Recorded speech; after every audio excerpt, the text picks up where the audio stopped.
When you tell your story, you are not only telling your story.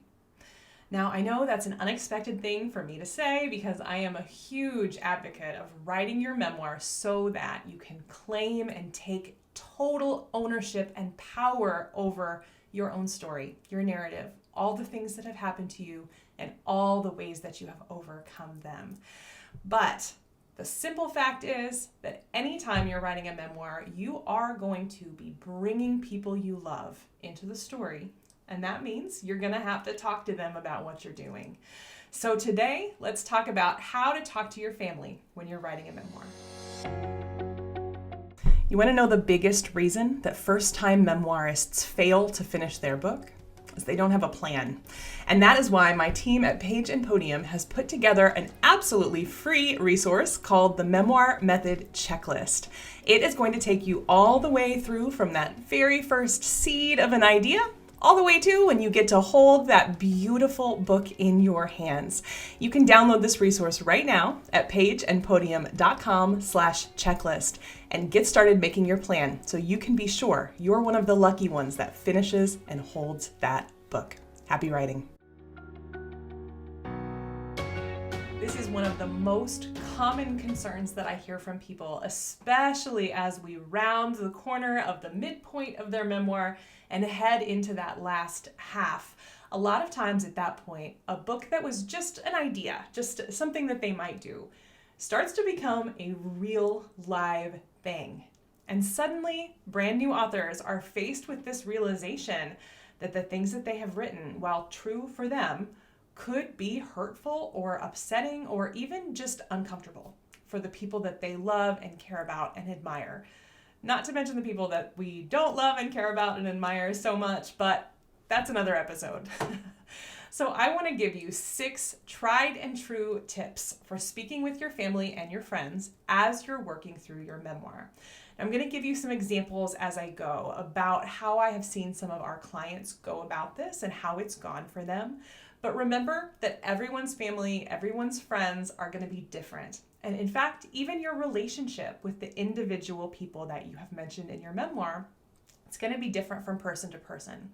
So your mileage may vary here, but these are some best practice, rule of thumb ways to make sure that this conversation is uplifting and exciting and that you are building support for getting this important story and wisdom out there, rather than adding more barriers to your journey. Okay, so the first thing I want to tell you to do is remember your why. Now, before you shut off YouTube, because that is such a cliche thing to say, it is very cliche, but sometimes cliches are cliches because they're true. And I want you to remember that there is a reason you started writing this memoir. Now, is your why going to propel you through these conversations that you may be kind of avoiding or you don't want to have? Yes, sure. But the reason I want you to remember your why is a little bit different, and it's something that's going to go through all of the other tips that I've got. Remember your why because you are going to have to hold on to your vision of that story. And if you are talking to, 8, 10, 12 people, there is a very real possibility that you are going to hear 8, 10, 12 variations on how your book should be, how you should write it, what you should include. Remember your why, because it's going to help you hold on to your vision.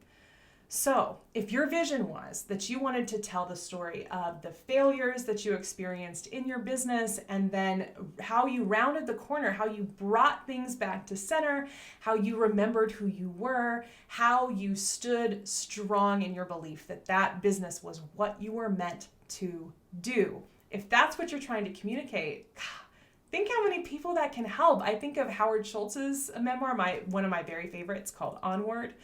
That's exactly what that book does.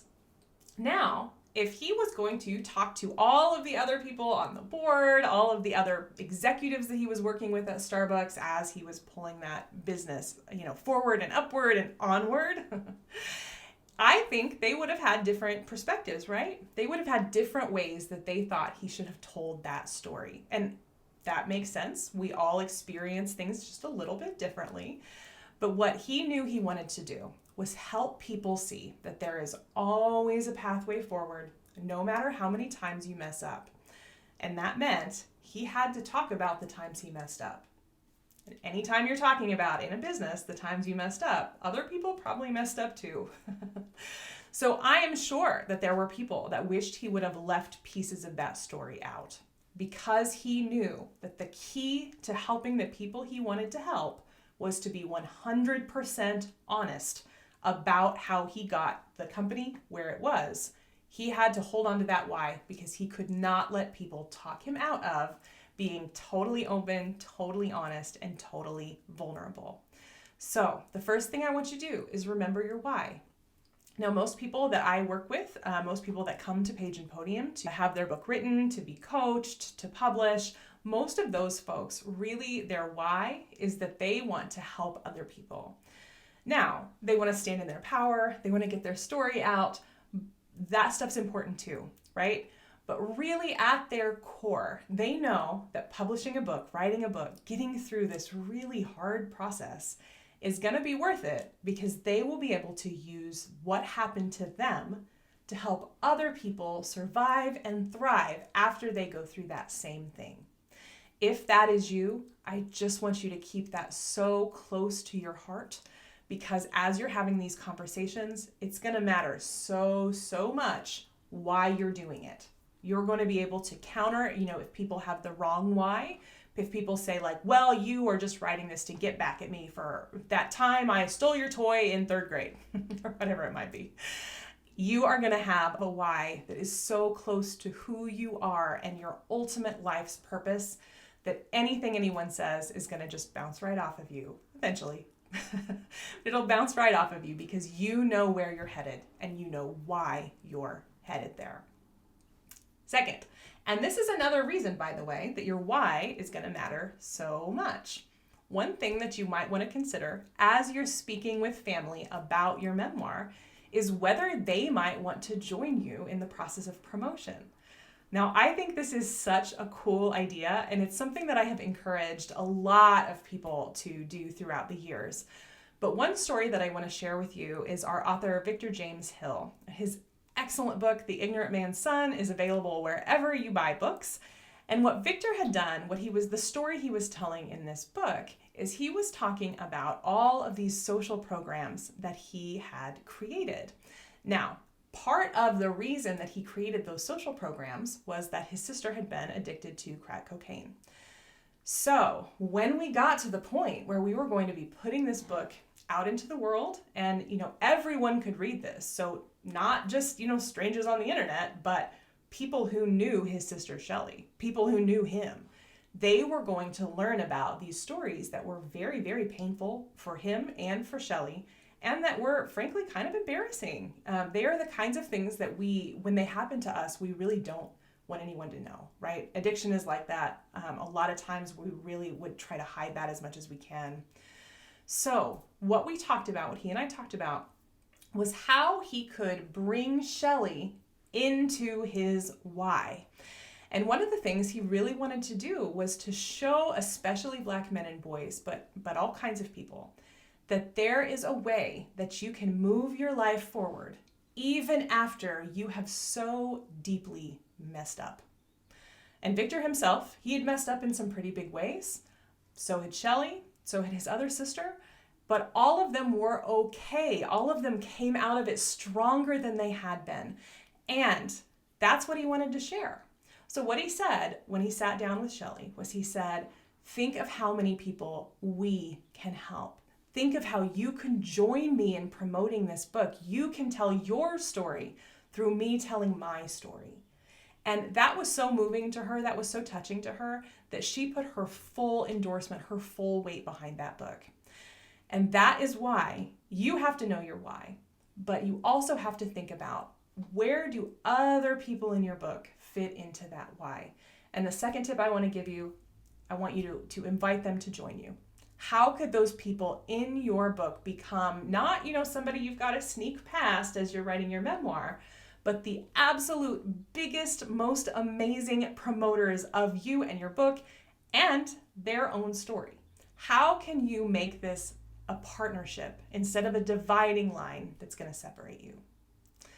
Okay, the third thing, as you are sitting down with people and you're talking about what you've written, what you're hoping to do with the book, your why, the third thing I want to encourage you to do is to get some feedback. Now, a lot of times people are really, really resistant to sharing their draft early. And I do get that. We are in this spoiler culture, and you want people to just wait, and when it's a book, then it'll be good, and you won't have to worry that you'll be embarrassed because it will be edited and it'll be shiny and polished. It'll have a cover. I get that, but here's the thing: when you share not just that you're writing about people, not just that they're in your book, but when you share the scenes that you've written and the ideas that you've written ahead of publication, you are giving all those people in your family, in your friend group, in your employment, whoever it is, you are giving them an opportunity to come in with their different form of support, their different perspective. Now, I want to give you a specific example of how this can work because I know it can feel a little counterintuitive. I'm telling you to stand in your why, stand in your story, but get feedback from the people in it. I get it. It sounds really, really weird. So I want to mention one of our newest memoirs. This is Wendy Davis's book, The Fight You Don't See. This book is so good. Truly, you have to go get it. It is about her battle to reach the Utah State Senate and how she was her own party really worked against her. She was campaigning during COVID. It is a roller coaster ride of a book. If you love political memoirs, pause this video and go get it. I'll put the links to all these books, by the way, in the show notes.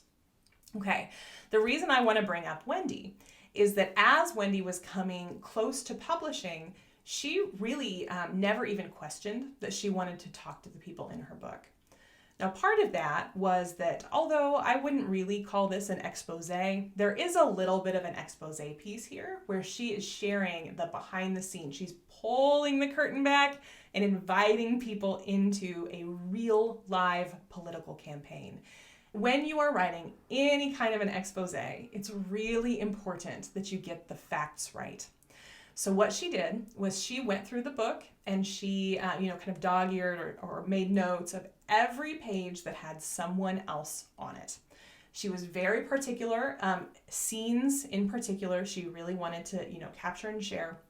But even her kind of summaries of how things happened, she wanted to share all of it so that there would be no one in the book who would pick up the book and read it and say, oh my God, that is not how that happened at all. Right? That was her number one fear.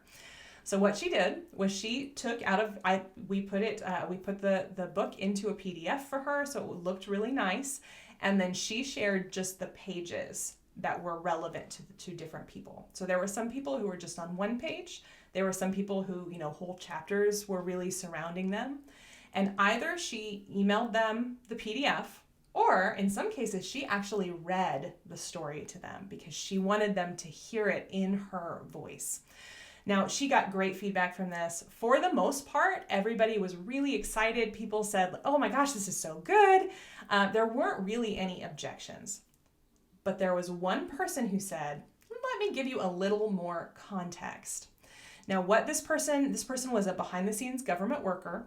And so she had a really particular perspective on some of the things that had happened that Wendy didn't know. Wendy had a perspective that was, kind of behind the scenes, but not that behind the scenes.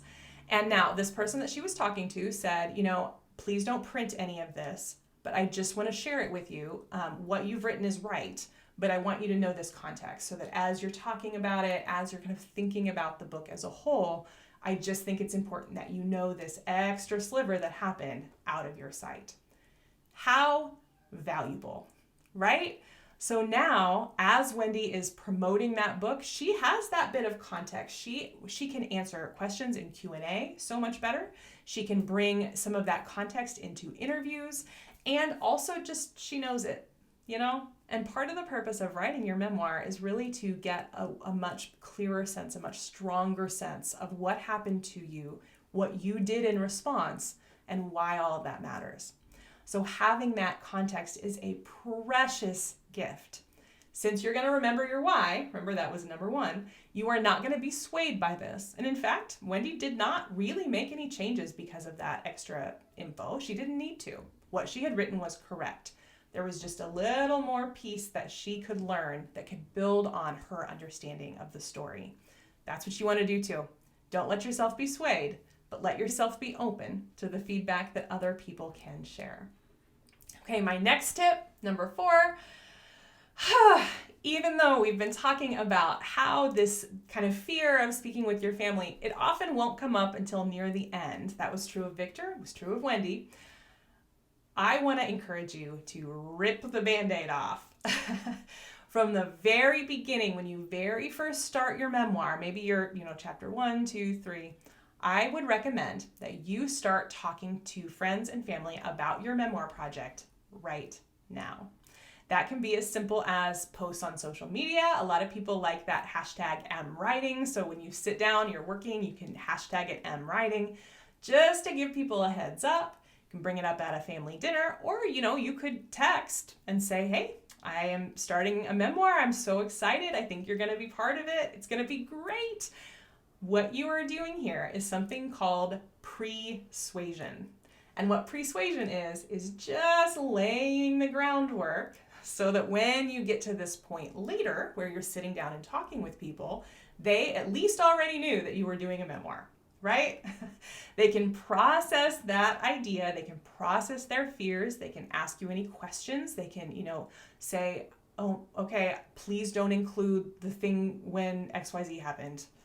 You can take or leave that, but you'll know it up front, right?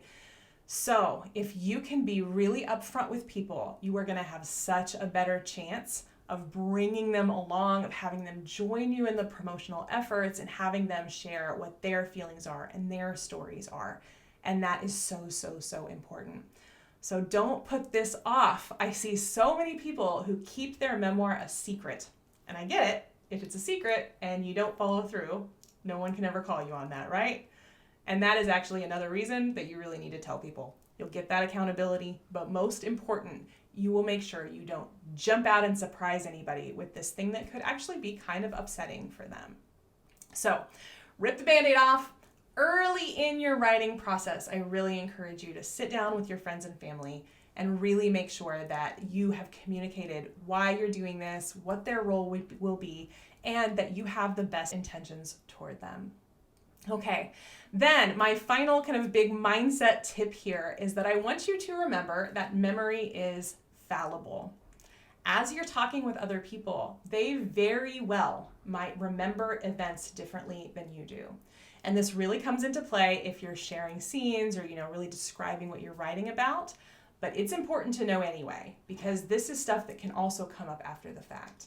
Now, I want to share a cute example of how this can happen because it is not all doom and gloom. A lot of times you are going to come away from these conversations with your family feeling so close to them, really feeling so supported in this project. So I want to tell you the story of a book called Oil Man, or at least one little piece of it. Now, this is a book that is by Walter Deckent, and he has sadly passed now. He passed around the time we published his book. But what this story tells is how he was able to come from just a 6th grade education all through, growing up as a farmer to establishing a set of oil rigs and really kind of making a different life for himself and for his family. And one of the themes of the book that I find so moving is that he had really grown up thinking the way that I'll give my kids a better life is I need to make more money. I need to provide the things that they would want, all their desires, and just really give them a better life than I had. But really, as he got older and, as his adult children, as they talked more, it became so clear that really the meaning for the children was in their time with him. I find it is a really beautiful, moving book. So pick it up again, wherever books are sold. Okay, well, as we were working on this book, Aaron, who was the writer, talked to all of the family members, all of the children. And one thing that we really got stuck on was that there was a merry-go-round. Now, if you're not familiar with the merry-go-round, why we had these, I'm sure they were so dangerous. A merry-go-round is like a big metal circle, big metal disc, probably 10 feet across diameter, and they will have handles on them.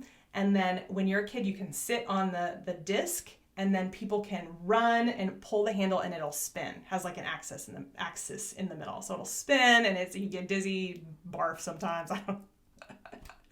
Some of the stuff we played with in the 60s, 70s, 80s is just like, what were we doing? Anyway, there were a lot of memories about this merry-go-round. And when Aaron was talking to folks, he found that everyone had a different origin story.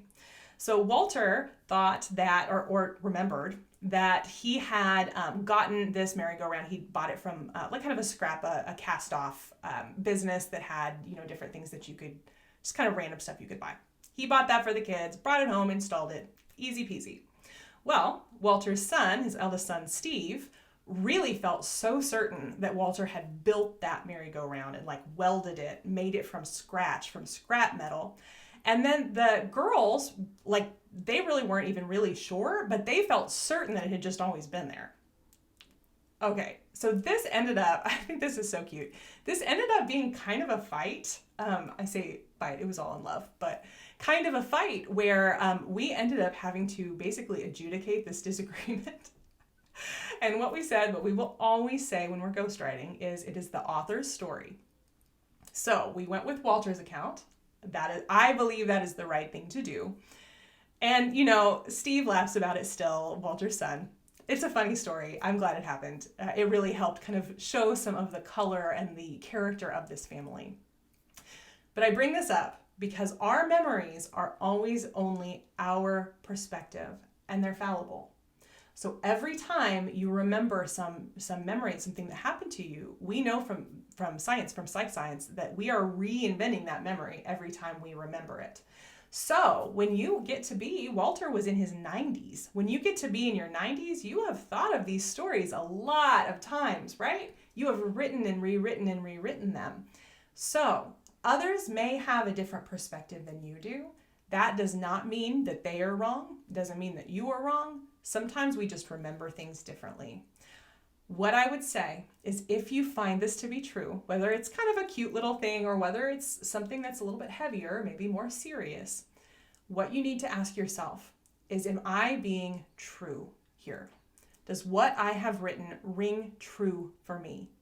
One of the things that we always say in the memoir method is that the truth is more important than facts. There is no reason that you need to get, totally hung up and try to kind of dig up records. You can if you want to. But really, when we read a memoir, we are reading someone's memories. We are reading the way that they perceived and the way that they lived through things. And that feeling, that experience of being there, it's so much more important than the documented facts, right? It's so much more important than the street number of your childhood house. How you felt in that house is what matters. Okay, so as a last takeaway, keep all of these in mind as you're speaking with your family. The last thing I want to suggest is please make sure that you leave time for these conversations. When you are sharing with someone that you are writing a book and that they will be in that book, that is not a text conversation. That is not something that you should be doing through social media messenger. You want to sit with them. You want to say, hey, I am working on a new project and I would love to have you be a part of it from the very, very beginning. So can we chat about what I'm thinking? Because you are going to be a part of it and I really want to be open. I really want to bring you into this journey with me. Okay, I know that you are going to have such a rewarding time speaking with your family.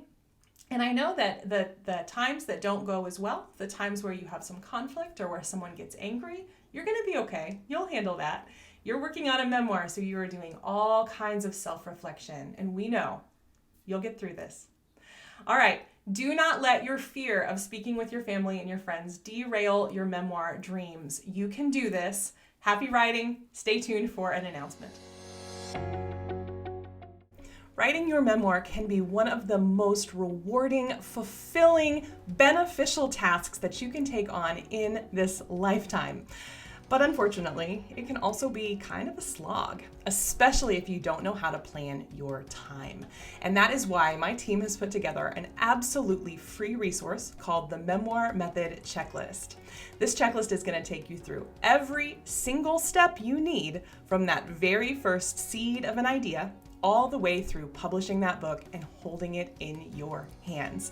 We're going to give you the steps, we're going to give you the timeline, and we are going to make sure that you always know where you're going, even a step before you get there.